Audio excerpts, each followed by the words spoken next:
कश्मीर के पहलगाम में आतंकवादी हमला और फिर उसके बाद पूरा हिंदुस्तान त्राहिमाम त्राहिमाम और पाकिस्तान पर हमला करो और फिर मोदी ने सेना को दिया छूट। लेकिन इसी छूट के बीच आ गया जातिगत सर्वे पूरे हिंदुस्तान के लिए। 1918 के बाद अब आज़ाद भारत में पहली बार जातीय जनगणना कराया जाएगा, लोगों के आंकड़े जुटाए जाएंगे। लेकिन मोदी जी के उस वादे का क्या होगा जो जख्म पहलगाम में आतंकी हमले के बाद हिंदुस्तानियों के सीने पर लगी है। हमारे साथ मौजूद हैं जेडीयू के कद्दावर नेता और जेडीयू में अपनी खास असर रखने वाले एमएलसी खालिद अनवर साहब। मैं आपसे बात करता हूं, चूंकि इस हमले के बाद हिंदुस्तान के मुसलमानों पर भी कई बार छीटाकशी हुआ, बहुत सारे लोग बहुत कुछ बोलते हुए नजर आए, लेकिन हिंदुस्तान के मुसलमान हैं जो ये कहते हैं कि हम अपने वतन के साथ हैं, ये मेरा मादरे वतन हिंदुस्तान है, हम जिएंगे इसके साथ, हम मरेंगे इसके साथ और हम दफन होकर इसी मिट्टी में फना हो जाएंगे। खालिद साहब बहुत बहुत स्वागत है आपका। बहुत शुक्रिया सलमान साहब, आप तशरीफ़ लाए।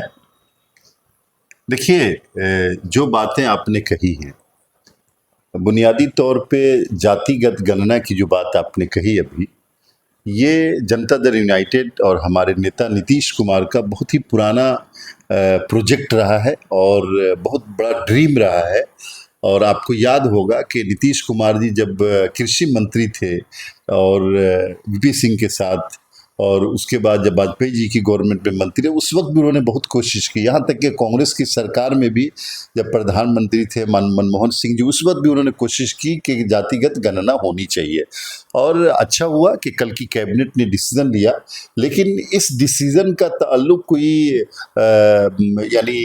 पहलगाम हमले से नहीं, ये एक सरकार का रूटीन वर्क है और स्पेशल वर्क हुआ जो नेता नीतीश कुमार जी के डिमांड पर केंद्रीय सरकार ने किया है। इसके लिए प्रधानमंत्री नरेंद्र मोदी जी का और उनकी कैबिनेट का, उनकी पार्टी का हम लोग बेइंतहा शुक्रगुजार हैं कि उन्होंने नीतीश कुमार के इस मुतालबे को माना और देश में एक जातिगत जनगणना शुरू होने जा रही है। उम्मीद है कि ये वक्त पे पूरा होगा और देश के सामने दूध का दूध और पानी का पानी हो जाएगा कि किसकी संख्या कितनी है, ताकि उसी हिसाब से सरकार अपनी नीतियां बनाएंगी और हर सेक्टर में हर ज़ात के लोगों को मुनासिब फंड मिलेगा, उनके लिए स्कीमें बनेंगी और उनका डेवलपमेंट होगा। जहाँ तक बात है कश्मीर में आतंकवादी हमले की, देखिए, आतंकवाद का कोई मज़हब नहीं होता और जो लोग भी इसको लेबल करने की कोशिश करते हैं कि उन्होंने धर्म पूछ के मारा, ये पूछ के मारा, दरअसल वो आतंकवादियों के उस ट्रैप में फंसना चाहते हैं। जो आतंकवादी ये चाहते हैं कि हमारा देश कमज़ोर हो जाए, हमारा राष्ट्र कमज़ोर हो जाए और राष्ट्र के प्रति जो सम्मान है उसमें कमी आए, ऐसे ही लोग इस ट्रैप में फंसते हैं।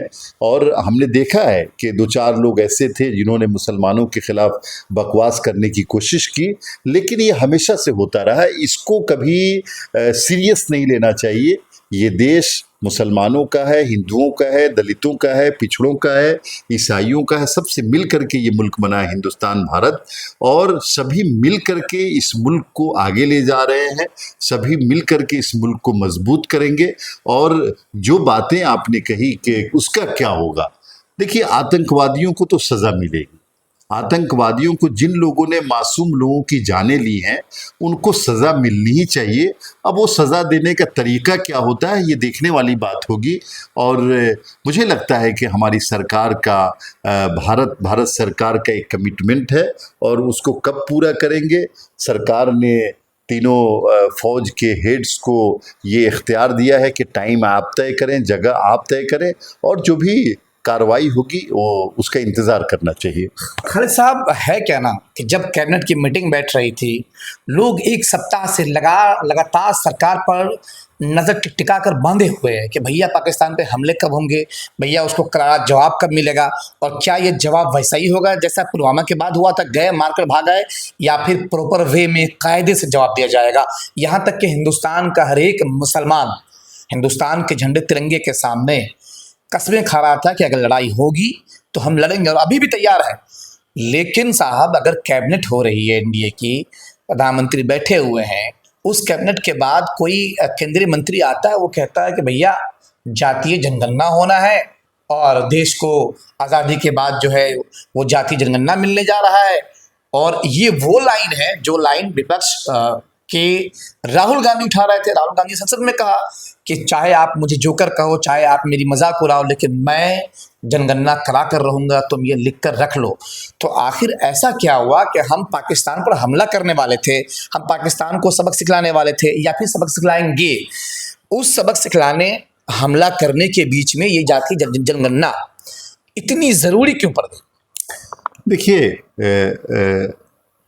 कोई भी जंग मीडिया के स्टूडियो में नहीं लड़ी जाती। अगर मीडिया वाले इस तरह का परसेप्शन क्रिएट करना चाहते हैं कि हम जो परसेप्शन बना रहे हैं उसी हिसाब से जंग हो जाए, हमला हो जाए, तो सरकार इसके ट्रैप में नहीं आने वाली। जहाँ तक आप लोग ये समझ रहे हैं, मीडिया वाले ये कह रहे हैं कि पाकिस्तान पे हमला होगा, हमारी सरकार ने कभी नहीं कहा कि पाकिस्तान पे हम हमला करेंगे। हमारी सरकार ने ये कहा कि हम आतंकवादियों को ख़त्म करेंगे और आतंकवादियों की जो आका हैं, किसी का नाम नहीं लिया गया, आतंकवादियों के जो आका है उनको भी सज़ा देंगे। अगर नहीं, पब्लिक के दो चार लोग अगर बोल दें, अगर सोशल मीडिया में अगर बोल दें, तो उनके चाहने से 140 करोड़ लोगों के मुस्तकबिल को दाव पे नहीं लगाया जा सकता। हर चीज़ की एक हिकमत अमली होती है, उसका तरीका होता है काम करने का। हमें अपनी ताकत को देखना है, हमें आतंकवादियों को कैसे मिटाना है ये हमको तय करने दीजिए, सरकार को तय करने दीजिए। जो सरकार की निगाह एक एक चीज़ पे है, हम मीडिया वाले या चंद ऐसे लोगों के बहकावे में आकर के हम इस इलाके की सलामती को और अपने मुल्क के 140 करोड़ लोगों को दांव पे नहीं लगा सकते। हमारी सरकार का और हमारा ये कमिटमेंट है कि आतंकवादियों को सज़ा देंगे। हम उस तरफ बढ़ रहे हैं, आतंकवादियों को भी सज़ा देंगे और उनके आकाओं को भी सज़ा देंगे। खालिद साहब, क्या आपको ऐसा लगता है कि हमारी सरकार ने जो नॉर्मल सेना हुआ करती थी, हमारी जो नॉर्मल बहाली हुआ करती थी, उसको हटा करके ये जो अग्निवीर स्कीम लाया है, इस अग्निवीर स्कीम की वजह से भी आज देश की सेना पेशोपेश में है? क्या नॉर्मल सेनाएं जिस तरीके से पहले से बहाल हो रही थी वो होती तो आज हम अपने आप को और ज़्यादा मजबूत महसूस करते? पाकिस्तान के साथ उधर चाइना अलाप रहा है, तो क्या ये अग्निवीर फ़ायदेमंद रहा साबित, या फिर इसके आसार अगर भविष्य में अगर हमें जंग लड़ना पड़े और हमें आर पार की बात करनी पड़ेगी तब हम क्या कर पाएंगे? देखिए सलमान साहब, ये वक्त नहीं है कि हम अपनी कमियों के बारे में कोई बात करें। ये हमारी अपनी वैचारिक सोच है, इस पे बात कर लेंगे। आज वक्त ये है कि हम मजबूत हैं, हमारी सेना मजबूत है, हमारे 140 करोड़ लोग सेना के पीछे खड़े हैं और हम हर मुकाबला कर सकते हैं। हमारे तरफ जो भी मैली आंख से देखेगा उसकी आंखें निकाल सकते हैं। चाहे किसी मुल्क के साथ कोई भी खड़ा हो जाए, कितनी बड़ी शक्ति खड़ी हो जाए, हम अगर सच्चाई पे हैं, हम अपने मासूम लोगों की जानों का बदला लेना चाहते हैं, हम उन कातिलों को सज़ा देना चाहते हैं जिन्होंने हमारे मासूम लोगों की जानें ली हैं और उनको लीगल सज़ा देना चाहते हैं, इससे दुनिया की कोई ताकत हमें नहीं रोक सकती है। और बाकी बातें जो आप कह रहे हैं, जिधर इशारा कर रहे हैं, ये बिल्कुल वक्त नहीं उस पर बात करने का, उस पर फिर बात करेंगे हम कभी। आज ज़रूरत इस बात की है कि सेना जो मजबूती के साथ मुल्क के दिफा के लिए खड़ी है उसको और मजबूत किया जाए और इन मुद्दों पे बात न की जाए। एक और सवाल है, जब पहलगाम हमला हुआ, कुछ लोग, छोटे भैये लोग या फिर छोटे मिजाज के लोगों ने कहा कि मुसलमान थे, मज़हब पूछ कर रहे थे और बहुत सारे लोकल मुसलमानों पर कीचड़ उछाला गया। अगर जंग होती है खुदा ना खास्ता और देश पर मर मिटने की नौबत आ जाए तो मुसलमान अपने आप को, भारत का मुसलमान अपने आप को कहाँ खड़ा पाएगा, या फिर भारत का मुसलमान अपनी कुर्बानियों को किस तरीके से पेश करेगा? और देश प्रेम के बारे में ये जो इस्लाम मजहब है वो हमें क्या बतलाता है?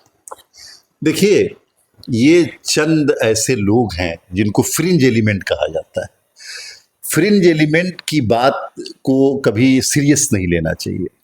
जहाँ तक मुसलमानों की बात है, मुझे पता है कि मुसलमान सफ़े अव्वल में रहेगा और हम मुसलमानों की ये तारीख़ है कि हमने जब जब भी देश पे कोई विपदा आई है उस वक्त मुसलमान सबसे आगे रहा है शहीद होने में। आपको याद होगा कि अंग्रेज़ों के ख़िलाफ़ सबसे पहला फतवा शाह अब्दुल अज़ीज़ मुहद्दिस देहलवी रहमतुल्लाह अलैह ने दिया था, और इस मुल्क के ज़र्रे ज़र्रे को खुदा कहने वाला अल्लामा इक़बाल है। क्या कहा था उन्होंने कि पत्थर की मूर्तों में समझा है तू खुदा है, खाके वतन का मुझको हर ज़र्रा देवता है। तो ये कहने की बात नहीं है।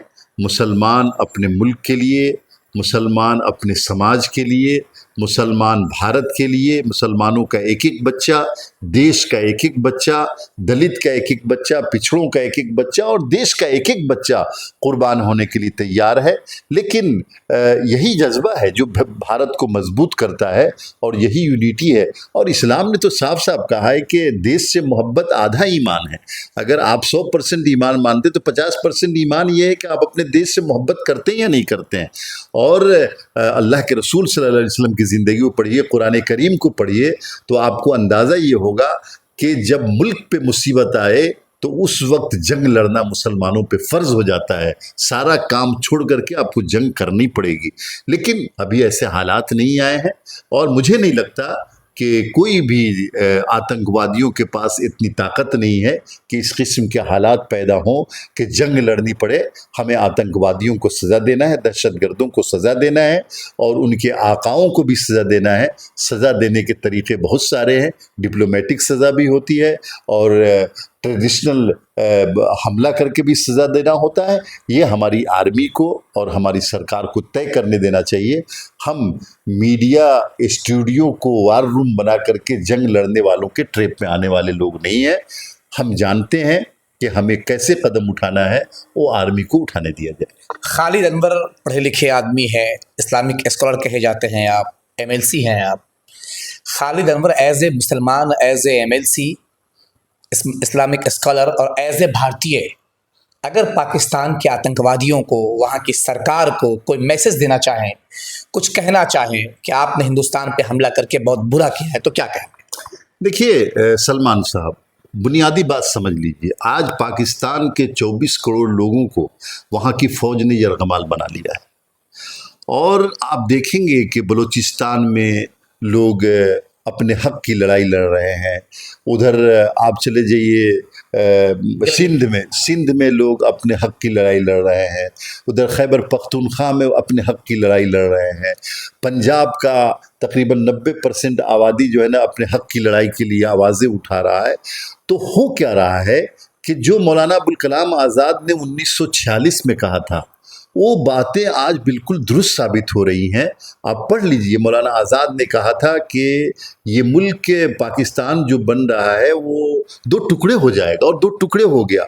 उन्होंने कहा था कि पाकिस्तान को बैरूनी अनासिर अपना गिरवी बना लेंगे, उसको यरगमाल बना लेंगे। आज क्या हो रहा है, पूरे पाकिस्तान को चाइना ने अपना यरगमाल बना रखा है। तो ज़रूरत इस बात की है कि 24 करोड़ पाकिस्तान के अवाम जो परेशान है, जिसको वहाँ की फ़ौज ने और चाइना ने यरगमाल बनाया है, ऐसे हमारे 24 करोड़ भाइयों को उनसे आज़ादी दिलाई जाए जो उनके ऊपर जुल्म हो रहा है। और हमें यकीन है कि हम हिंदुस्तानी एक दिन खड़े होंगे और अपने उन भाइयों को जिन पे लगातार जुल्म कर रही है वहाँ की फ़ौज, उस फ़ौज से आज़ादी दिलाएंगे। और आज मैं देख रहा हूँ और मेरी बातें भी होती हैं वहाँ पे बहुत सारे मीडिया के लोगों से और लोगों से, वो बहुत परेशान हैं। पाकिस्तानियों को अफसोस है कि उनके बाप दादाओं ने बंटवारा करके बहुत गलत कर दिया। देखिए, हम लोग हर नज़रिए का एहतराम करते हैं, लेकिन 2 कौमी नज़रिया की वजह से पाकिस्तान बना। मौलाना आज़ाद, मोहम्मदुल हसन देवबंदी, मौलाना हुसैन अहमद मदनी, मौलाना हसरत मुहानी और मौलाना शौकत, मौलाना जौहर अली, सब लोग उसके ख़िलाफ़ थे। ठीक है, कायदे आज़म ने एक मुल्क बनाया, लेकिन उसके बाद क्या हुआ? उस मुल्क को कायदे आज़म के बाद यानी जुल्फ़िकार अली भुट्टो साहब ने यरगमाल बना लिया, जनरल ज़ियाउल हक साहब ने यरगमाल बना लिया, परवेज़ मुशर्रफ साहब ने यरगमाल बना लिया, जनरल यहिया ने यरगमाल बना लिया। तो क्या हुआ कि उस मुल्क को जमहूरियत नहीं मिली। लोग गए इस्लाम के नाम पे एक मुल्क बनाने, लेकिन उस मुल्क को वहाँ के जर्नलों ने, वहाँ की फ़ौज ने हमेशा उनके ऊपर जुल्म किया, उनको दबा के रखा, उनका खून बहाया गया, उनको हक हुकूक नहीं दिए गए और जुल्म लगातार होता रहा। ये वहाँ के लोग पसंद नहीं करते, ना हम लोग पसंद करते हैं। हमारे मुल्क में क्यों नहीं आज तक कोई जनरल ऐसा खड़ा हुआ जो मुल्क को यरगमाल बना ले? चूंकि हम सही पर थे, मौलाना आज़ाद सही पर थे। मौलाना आज़ाद ने उसी दिन कहा था कि तुम हिजरत करके जा रहे हो। आज कराची की क्या हालत है, उसको एक अलग मुल्क समझा जाता है, मुहाजिरीन को के साथ बुरा सलूक किया जाता है। आज दूसरी कम्युनिटी के लोग, पठानों के अलावा दूसरी कम्युनिटी का क्या हाल है वहाँ पे। तो मैं पाकिस्तानी अवाम से और पाकिस्तान के अपने भाइयों से मैं साफ साफ कहना चाहता हूँ कि ये जुल्म जो लगातार आपके ऊपर 70 सालों से वहाँ की फ़ौज कर रही है, वहाँ के हुक्मरान कर रहे हैं, उससे निकलने का एक तरीक़ा सिर्फ ये है कि हम हिंदुस्तानी 140 करोड़ हिंदुस्तानी खड़े होंगे आपके साथ। आप अपने फ़ौजियों से बगावत कीजिए और हिंदुस्तानियों से, और हम लोग इंशाअल्लाह आपको ज़रूर उनसे निजात दिलाएंगे। हिंदुस्तान का हिस्सा बन जाओ। नहीं, हिस्सा बखरा क्या होता है, वापस आ जाइए, घर वापस आ जाइए। घर वापसी नहीं कहा जा सकता उसको कि भाई आप हमारे भाई हैं ना। क्या है, पाकिस्तान कौन है, बांग्लादेश कौन है, हमारे भाई हैं ना। भाई यूरोप कितने दिनों तक लड़ता रहा, 100 साल तक लड़ता रहा, और बर्लिन की दीवार गिरी कि नहीं गिरी, जर्मनी में दीवारें गिराई गई ना, कैसे गिराई गई। भाई आप हमारे हो तो हमारे बन के रहो, आप मानो कि हिंदुस्तान एक बड़ा मुल्क है, हमारे बड़े भाई हैं।